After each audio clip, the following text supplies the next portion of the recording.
Telugu Desam party నాయకుల్లో చాలా చాలా అసంతృప్తి కనిపిస్తుందండి.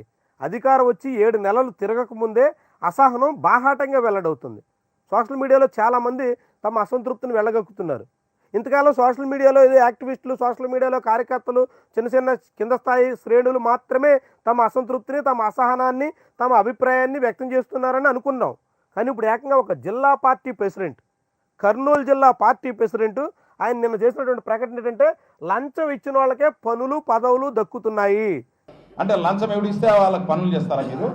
అంటే ఈరోజు తెలుగుదేశం పార్టీ కార్యకర్తలు జెండాను నమ్ముకొని జైల్లో పోయినారు. మేమంతా బుల్లెట్లు గాయాలకి ఈరోజు తిరగబడి మేము ఫైట్ చేసినాం. చంద్రబాబుని నమ్మినాం, లోకేష్ని నమ్మినాం, తెలుగుదేశం పార్టీ జెండాను నమ్మినాం. ఈరోజు నమ్మిన కార్యకర్తలకు, నాయకులకు ఈరోజు ఇంత అవమానాలు. తెలుగుదేశం పార్టీ హయాంలో, కూటమి ప్రభుత్వంలో చంద్రబాబు నాయుడు సీఎంగా ఉండగా ఎవరు లంచం ఇస్తే, ఎవరు డబ్బులు ఇస్తే వాళ్ళకి మాత్రమే పన్నులు కట్టబెడుతున్నారు, వాళ్ళకే పదవులు దక్కుతున్నాయి. 5 ఏళ్ల పాటు అనేక రకాల త్యాగాలు చేసి అన్ని రకాలుగాను పార్టీని కాపాడుకుని వైఎస్ జగన్మోహన్ రెడ్డి హయాంలో అనేక రకాల ఇబ్బందులు పెట్టినా కానీ ఎదుర్కొని నిలబడినటువంటి వాళ్ళకి న్యాయం జరగడం లేదు. పార్టీ కోసం కష్టపడినటువంటి వాళ్ళకి కాకుండా ఫిరాయించి పార్టీలో చేరినటువంటి వాళ్ళకే అందలం అందుతోంది అని కర్నూలు జిల్లా తెలుగుదేశం పార్టీ అధ్యక్షుడిగా ఉన్న తిక్కారెడ్డి వాపోయారండి. ఒక పార్టీ జిల్లా ప్రెసిడెంట్. ఎవరు సామాన్యులు కార్యకర్తలు సోషల్ మీడియాలో పోస్ట్ పెట్టారు, వాళ్ళు అలా మాట్లాడారు, వీళ్ళు ఇలా మాట్లాడారు, అవి కాదు. ఈ లేకంగా అంత కష్టపడి అధికారులకు వస్తే జిల్లాలో కొందరు ఎమ్మెల్యేలు, ఇన్ఛార్జీలుగా చెప్పుకునే వాళ్ళు చేస్తున్నది ఏమిటి? టీడీపీ జెండాలు మోసిన కార్యకర్తలను దగ్గర 2 లక్షల రూపాయల నుంచి 5 లక్షల పైగా లంచాలు తీసుకుని రేషన్ షాప్ డీలర్షిప్లు, ఇతర పనులు కట్టబెట్టారు. అంటే రేషన్ డీలర్షిప్లు కూడా 2 నుంచి 5 లక్షల రూపాయలు వసూలు చేశారు. అవినీతి, అడ్డగోలుగా, అక్రమంగా డబ్బులు తీసుకుని రేషన్ డీలర్ని నియమించారు అని టీడీపీ జిల్లా అధ్యక్షుడు, ఆ పార్టీ నాయకుడు చెప్తున్నారు.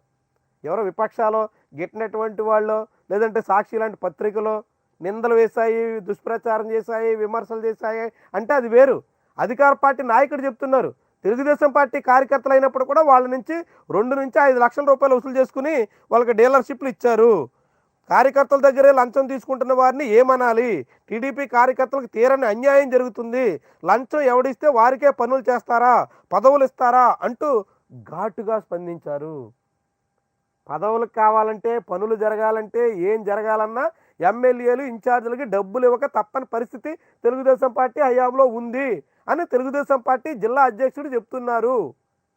ఇంకెక్కడ మరి పార్టీలో, ఇంకెక్కడ మరి ప్రభుత్వంలో అంత స్వచ్ఛత, నిబద్ధత, నిజాయితీ లేకుంటే కనీసంగా ప్రజానుకూల వ్యవహారాలు సాగిస్తున్నామని చెప్పుకున్నటువంటి ప్రభుత్వం ఇంక ప్రజలకు ఏం న్యాయం జరుగుతున్నట్టు? పార్టీలో తమ సంబంధించినటువంటి కార్యకర్తలకే లంచాలు ఇస్తే తప్ప పనులు కానప్పుడు ఇక సామాన్యులకు పనులు ఎట్లయితే? జనాలకన్నీ పనులు చేస్తున్నాం, మీరందరూ వచ్చేసి మా ఆఫీసుల్లో వచ్చి గ్రీవెన్స్ సెల్లో మీరందరూ పిటిషన్లు ఇవ్వండి అని చెప్పినటువంటి వాళ్ళు లంచాలు ఇవ్వకుండా పనులు జరగనటువంటి కాలంలో ఏం చేస్తున్నట్టు? తిక్కారెడ్డికి మరి సమాధానం చెప్పాలి. తెలుగుదేశం పార్టీ ఏం చెప్తుందో చూద్దాం.